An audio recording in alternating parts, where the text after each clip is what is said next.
O Hospital Anchieta comemora 20 anos de UTI adulto.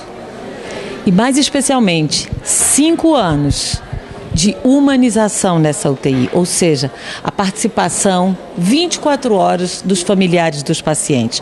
Com a gente aqui, o Denilson, filho da paciente Lorita, que faleceu há pouco tempo. Fala um pouco desse período e o que você acha desse programa da UTI adulto, de humanização. Eu permaneci com a minha mãe aqui há 1 ano e 8 meses. Ela era paciente de PLC grave, enfisema pulmonar. E eu escolhi o Anchieta pelo fato de ser uma UTI humanizada, onde há o acolhimento do paciente e a família. E aqui eles não são só profissionais, eles são humanos. Eles convivem com a doença do paciente, né? E trabalham de maneira acessível, dando carinho, atenção, conformidade e calento, né? Para nós, os acompanhantes que acompanhamos os nossos pacientes. E acontece agora a reunião do Grupo Acolher, que é o grupo de apoio multidisciplinar às pessoas, às famílias que já passaram por essa UTI, inclusive para que elas estimulem, contem suas histórias como exemplo de superação. E a gente vai ouvir um pouquinho dessa reunião. Vamos.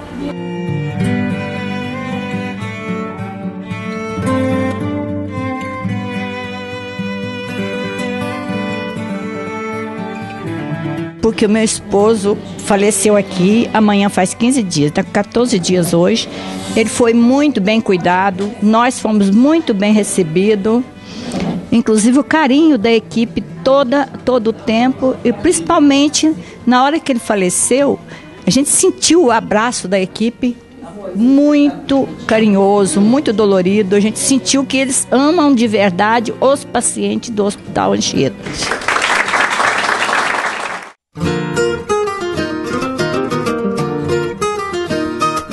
Para mim, todas as vezes que eu venho aqui, eu me emociono. Porque são lembranças tristes, mas alegres ao mesmo tempo. Eu aprendi muito aqui para mim foi uma escola. Eu cresci muito como ser humano. Eu consegui ver os médicos e os enfermeiros de outra maneira. Como humanos, realmente, o que eles são. Às vezes eles são... A gente pode pensar que eles são frios, mas eles não são frios. Eles têm sentimentos, mas às vezes não podem demonstrar. Eles sofrem junto com as nossas famílias, junto com nós. Eu me lembro quando eu fiz a primeira refeição, que eu voltei a comer, quando a Júlia me trouxe uma sopa num copinho de café, uma sopa gelada, gente, mas era a coisa mais maravilhosa do mundo. Para quem ficou 70 dias sem comer e sem beber água, então para mim foi um banquete. A Milena chegou aqui com uma condição bastante comprometida.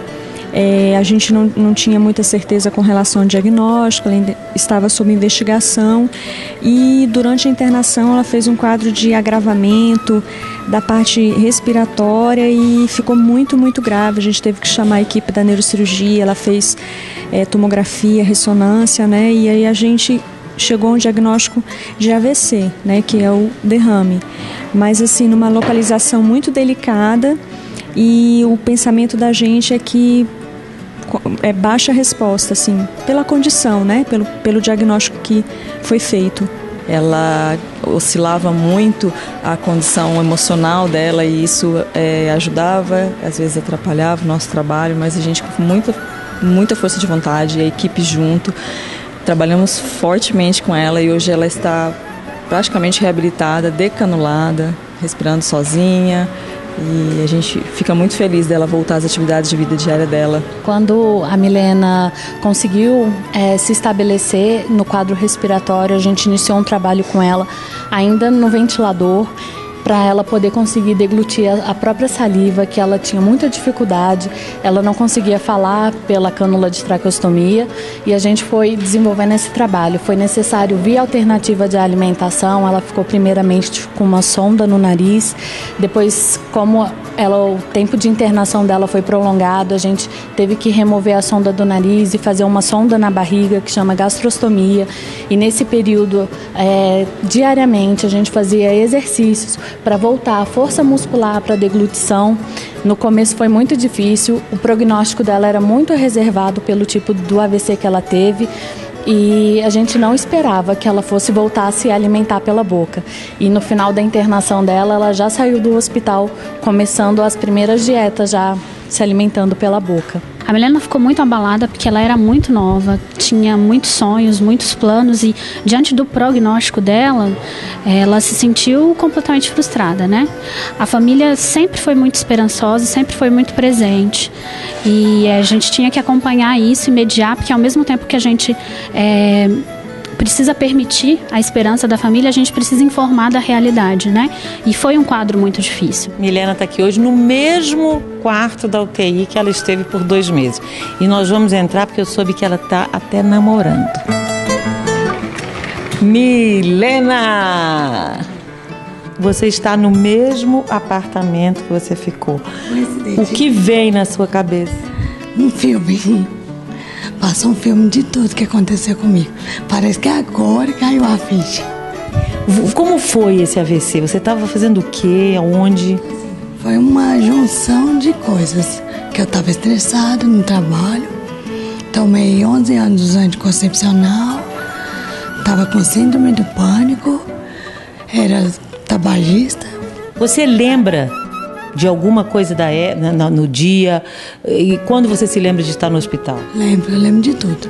Eu lembro que em casa eu senti fortes dores de cabeça. Aí tomei remédio, não adiantou.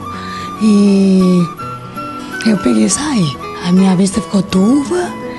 Mesmo ainda perdendo um pouco o sentido do lado esquerdo, ainda fiquei um pouco na internet. Aí umas 3 horas, eu acho, eu chamei minha mãe. Porque eu fui ao banheiro e não consegui mais ir sozinha. Já estava segurando, apoiando nas paredes. Eu fiquei 3 dias em coma. E eu lembro do último dia que eu escutava muitas vozes, assim. Escutava a voz do meu irmão, da minha cunhada, da minha irmã. Aí, depois que eu acordei, quando eu acordei, eu fiquei desesperada. Porque eu estava amarrada, entubada. E eu queria chocolate. Essa tem que rir, queria chocolate. A primeira coisa que eu pedi foi, irmão, pelo amor de Deus, cadê o brigadeiro? Você tinha noção da gravidade? Nenhuma. A sua passagem por aqui, como é que você se sentiu acolhida durante todo esse processo até você ter essa melhora? Você tinha um pensamento positivo e a equipe te dava esse ânimo? No início, não. Eu não gostava de nada, eu queria ir embora, eu estava revoltada. Aí depois que eu fui cedendo mais.